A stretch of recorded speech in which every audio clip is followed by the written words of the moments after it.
Very substantial turn of events took place in Michigan over the weekend. You think it was a big deal that Joe Rogan hosted Donald Trump on Friday? Well, something even bigger, in my opinion, ended up happening over the course of that evening. What was that? The Muslim coalition in Michigan endorsed Donald Trump.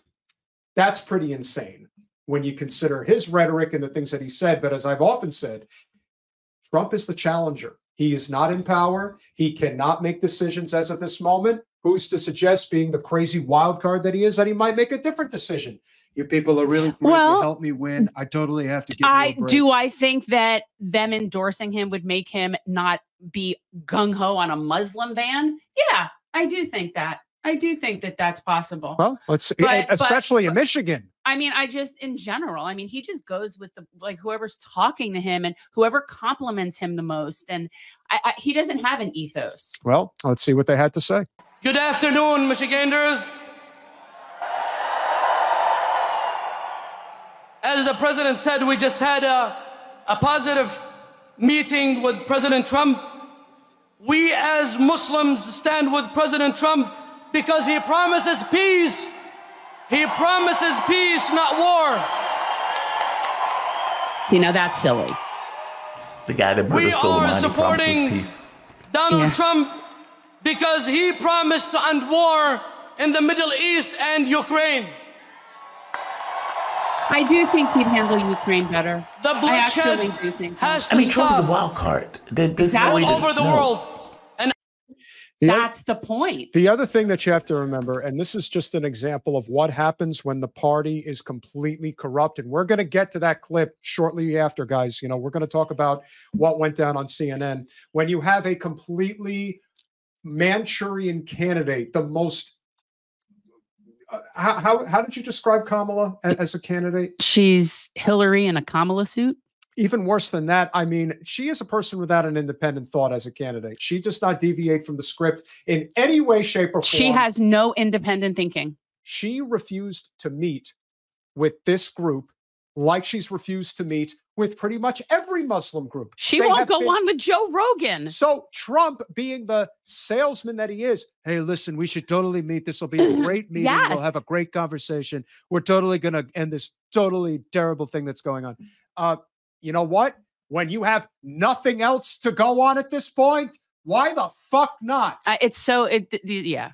Just take a chance. He might be. He's not getting us out of wars, but, you know. Just like he gave his thank you to Ohio, Michigan, Pennsylvania, and Wisconsin back in 2016. The second day on the job, he axed the Trans-Pacific Partnership. Who is to suggest that if in his mind he gets he owes them because he sees it as they totally did me a favor. And he's transactional. Yeah, well, he's a transactional candidate. He's literally transactional. That's his whole existence. That's my point. Yeah. And I do think everybody shits on him for being like that. And here's the thing, though, and I do think this about him is, and I've said it before, he wants to be popular and liked. He really does, especially by his people. He likes to be the man about town. He wants to be popular. And if just like when he did that stunt or whatever it was with Kim Kardashian back in the day with the giving pardoning people and the first step like that. Yeah, I feel like and he wants to be liked. And that is something that I feel like, we, And on top of everything else, and I've said this time and again, Jamarl, we've both said it on this show, the reason why Trump winning could actually be a silver lining is because now all of a sudden those shitlibs that complain about the Washington Post not endorsing Kamala, they'll be the first people to say, we've got to help the Palestinians. Trump's going to kill them all. Right. Okay, well, there's that too. Yep.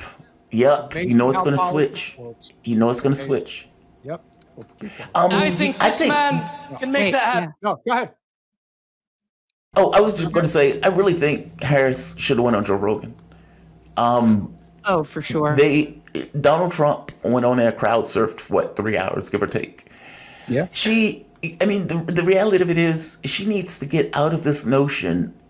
Well, there are a few things. I have a few ideas on this. I think part of her issue is that her thesis of the case is that I'm a new way forward. But then you ask her, okay, well, would you have done anything different during the time you were in office with Joe Biden? Her answer is no. And then she would say, and on top of not doing anything different, or would have done anything different than Joe Biden, I also was in the room as he was making the most important decisions. Okay. Then they say, okay, well, what would you do different going forward? And her answer has been, meh. Basically, she doesn't have an answer. She can't think of anything that she would do differently going forward. Joe Biden, right? She says, yeah. I'm not so Joe Biden. She said, I'm not Trump. I'm not Joe Biden. Right. So your thesis of the case is that you are somehow a different generation. You're something different. By the same token, you can't articulate what that difference is. And to make it even worse, you get 60 to 80% of the public saying, we think this country is going in the wrong direction. So A, you're telling people I'm something new and I'm something different. When she first got into the race, those people believed that. And so you got a pop, and she ended up getting a glow that coasted for a very long time. If you look at real RCP average, Real Clear Politics average, by the time it gets around to, I don't know, September 20-something, it starts to tank. And it starts to go, Trump starts to make a concerted effort ticking up. And she starts to kind of tip over to the point now where his average is like 0.1 higher. That is not minor in a race that had these kind of small shifts where they were basically even going all the way through the race. I really do think part of that is, A, she hasn't been able to show this. A, she's different, meaning she hasn't been able to create separation from an unpopular president. And B, she's given no thematic vision to why she wants the power. So it's, I just want to run because I want to run. It's like, what do you want, though? What is the thing, for Sanders? I want healthcare, education, etc.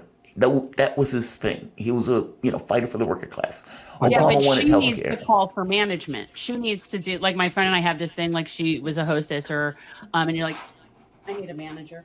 Like Kamala is not, I don't think she has, I don't think she really represents anything. And you know what? If it's a fitting conclusion to this race, and the fact is, at this point in the game, everything is pointing in Trump's direction because voting has already begun. And when you get to this point in the game, very little is going to change on the margins unless something exponentially significant happens. And that's not happening. May it be the final nail in the coffin for the neoliberal Democratic Party who traded RFK and Tulsi Gabbard for Liz and Dick Cheney.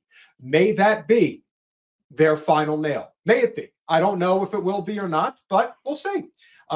We're getting close to the end. But this development, in my opinion, is very significant because what the Muslim population, and you will see no pushback even from Rashida on this, the Muslim population in the greater Detroit area, particularly in Dearborn, has now been given the smoke signal from their own people.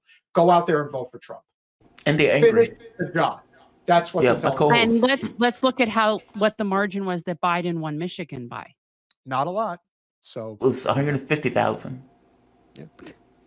But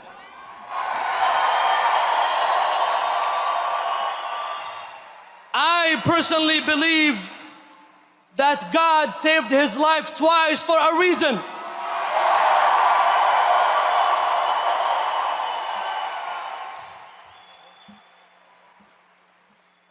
I believe personally that God has saved his life for a reason, which is to save the lives of others.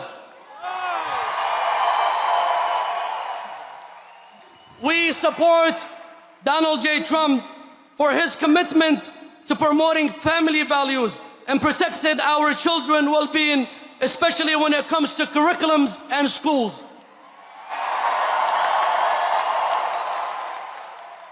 We as Muslims support this man because we believe that he will be a president for all Americans, embracing every race, color, and religion.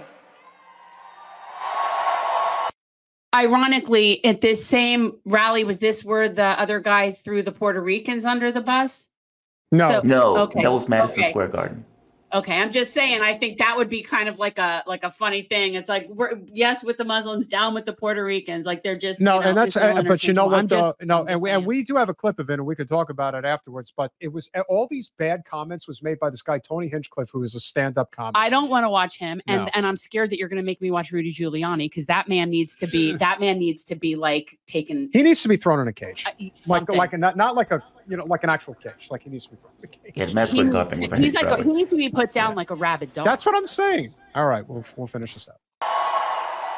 We are with President Trump because we want a strong border. And we agree with President Trump that anyone who wants to come to this country is welcome, but he has to do that through legal pathway.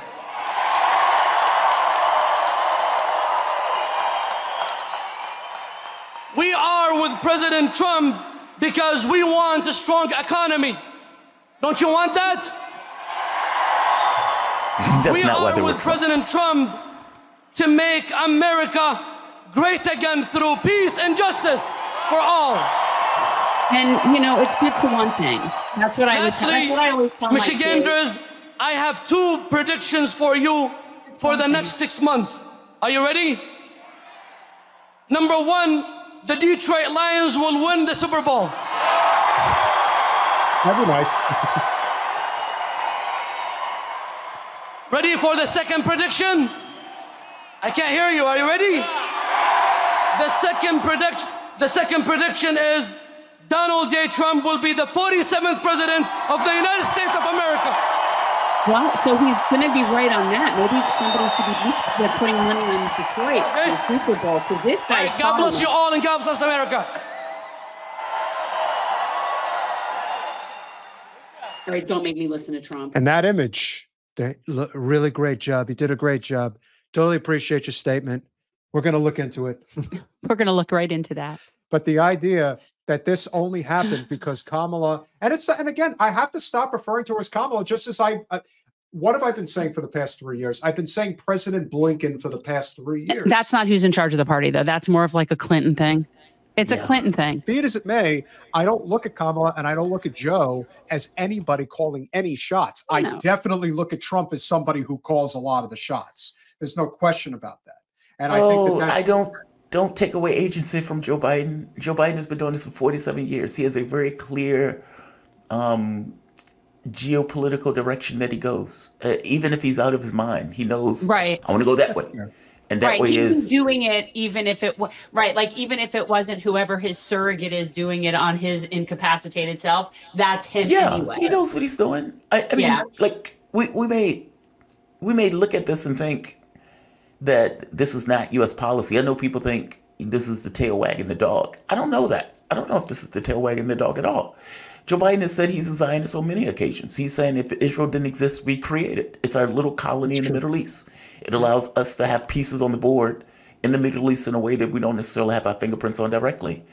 So I am not of mind that Joe Biden is not entirely on board for this. I just think from his point of view, it's just not the greatest time in the world for it taking place before an election, and it's making him look bad among a constituent that he needs to win.